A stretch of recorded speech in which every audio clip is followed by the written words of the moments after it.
So it's the other thing that's worth mentioning in this market is ADUs, additional dwelling units. They're becoming increasingly popular in the area and throughout the country.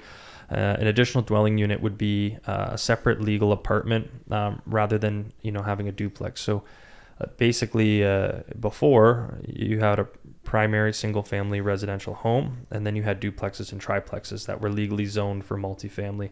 An ADU allows you to create basically a multifamily within a permanent single-family residential structure, usually using a addition off the back of the home, a basement apartment, a garage, like an accessory building outside the property.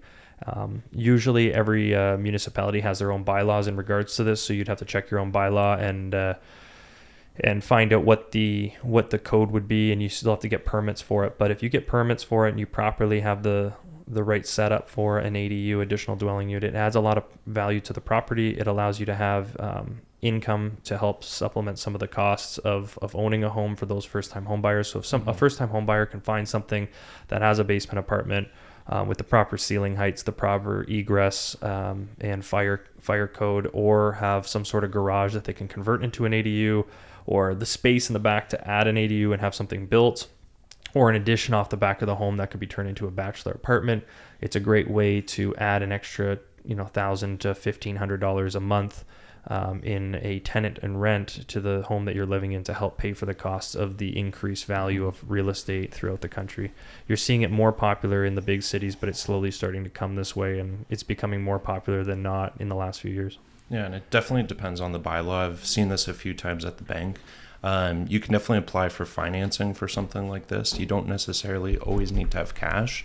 And the nice thing is as long as it follows bylaw and regulation, separate entrance, we in the mortgage application can actually use rental income that's projected to use in the application for your approval. Yeah, for the approval. So would it change your approval pretty significantly, you find? Big time, because then you're not just looking at employment income, you're also looking at the rental income that'll offset the expenses of this project. So it's a lot easier than a lot of people even think. For an ADU.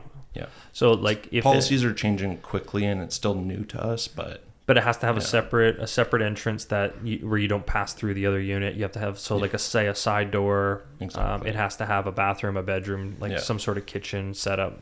Yeah. And there are some towns, especially in Windsor, Essex, that don't have that bylaw yet. So it's been an instant decline, but it wouldn't surprise me if it comes soon, like next few months, next couple of years. So I find they're removing a lot of the red tape on some of the policies just to allow for more housing, just because they have so many houses they need to provide to people that just don't exist. Remember we went to that civic luncheon, like I think it was like at this right around this time last year, or I forget the exact time of year, but nonetheless I remember when we went to that and they kind of the name of the game at that point was intensification, and it kind of helped open my eyes and kind of keep a little eye on these ADUs and just the overall intensification, the focus of our municipality and provincially and kind of at a broad scheme, just because at the end of the day you can increase the amount of people in a given area without having to completely change the infrastructure. And I think you're kind of starting to see the effects of that in certain municipalities.